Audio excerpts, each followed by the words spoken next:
अब तक आपने पढ़ा मीरा राजपूत, जिसका इकलौता सहारा सावित्री जी हमेशा के लिए उसे छोड़कर चली जाती है।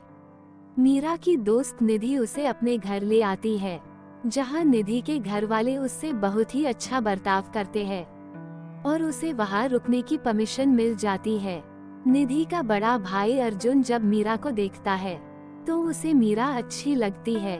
नहाने के बाद जब मीरा ऊपर हॉल की बालकनी में जाती है तो उसकी नजर वहां बने कमरे के दरवाजे पर जाती है, जिसकी नेम प्लेट पर लिखा था अक्षत व्यास ए कॉम्प्लिकेटेड बॉय। ये वही लड़का है जिसका जिक्र कहानी में हो चुका था, लेकिन ये क्या था ये जानना अभी बाकी था।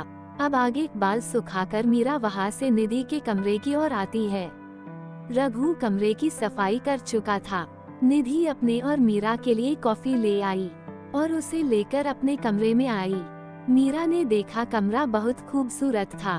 बड़ा सा गद्देदार बिस्तर जिस पर फूलों वाली बेडशीट बिछी हुई थी, चौकोर और गोल तकियों का ढेर लगा हुआ था। उन्हीं के बीच पड़ा था एक हल्के गुलाबी रंग का टैडी। मीरा कमरे का जायजा लेने लगी। बिस्तर के बिल्कुल सामने कबर्ड बने थे, उनसे लगकर अटैच बाथरूम था। दीवार से लगकर एक स्टडी टेबल था जिसके ऊपर किताबें रखी थी और एक नाइट लैंप भी। बिस्तर से कुछ ही दूर एक बड़ी खिड़की थी और उससे लगकर एक बालकनी थी जिसमें हल्के गुलाबी रंग के पर्दे थे। मीरा को ऐसे देखकर निधि ने कहा, अरे क्या हुआ, बैठो ना, कॉफी ठंडी हो जाएगी। हम कहकर निधि बिस्तर के एक किनारे पर बैठ गई और निधि की ओर देखकर कहा, समझ नहीं आ रहा निधि, तुम्हारा ये एहसान हम कैसे चुका पाएंगे। तुमने हमें यहाँ लाकर हम पर बहुत बड़ा एहसान किया है। तुम फिर शुरू हो गई। नीचे दादू ने क्या कहा था कि एक दोस्त ही दोस्त के काम आता है, तो इसमें एहसान कैसा हुआ, बोलो, निधि ने डपटते हुए कहा। तुम नहीं जानती निधि, तुमने हमारे लिए क्या किया है। मीरा ने शांत भाव से कहा, अच्छा थी है, जब जरूरत होगी तब हम तुमसे कुछ मांग लेते, तुम दे देना, उतर जाएगा आसान। निधि ने कॉफी का घूंट भरते हुए कहा। ठीक है, मीरा ने कहा, ऐसे नहीं, वचन दो मुझे, तुम राजपूत लोगों के लिए तुम्हारा वचन बहुत इम्पोर्टेंट होता है ना। चलो दो, निधि ने हाथ आगे करते हुए कहा। मीरा ने उसके हाथ पर अपना हाथ रखा और कहा, हम वचन देते हैं, तुम जी मांगोगी हम देंगे। निधि मुस्कुराते हुए मीरा के गले लगी और कहा, तुम खुश रही, इससे ज्यादा मुझे कुछ नहीं चाहिए।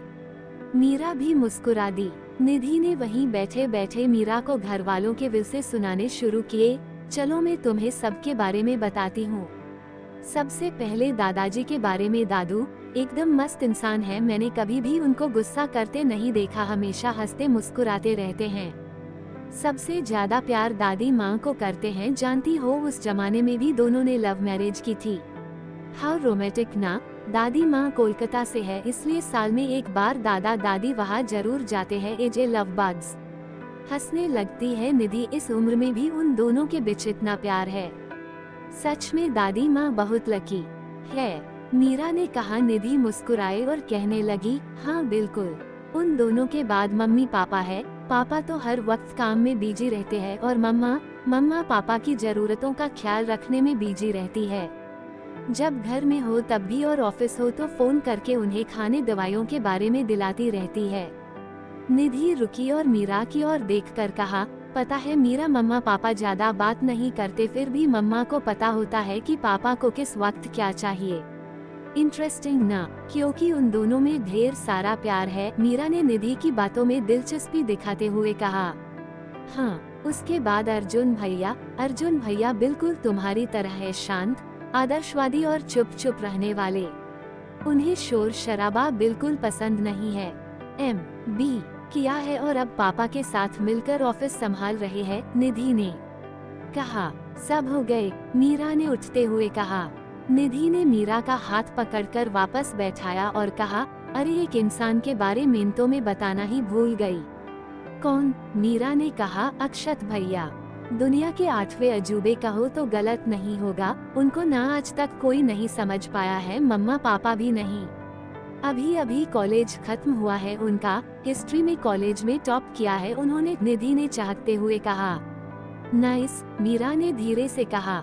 विस्मयादिबोधक चिन्ह। वो जो सामने हॉल से लगकर कमरा बना है ना वो उन्हीं का है, उस साइड कोई नहीं जाता, उनका कहना है वो उनका हिस्सा है। पागल है वो, अपने ही घर में क्या अपना पराया, निधि ने कहा। मीरा की आंखों के आगे यो नेम प्लेट आ गई जिस पर लिखा हुआ था अक्षत व्यास ए कॉम्प्लिकेटेड बॉय। मीरा को अब इस शब्द का मतलब समझ आ रहा।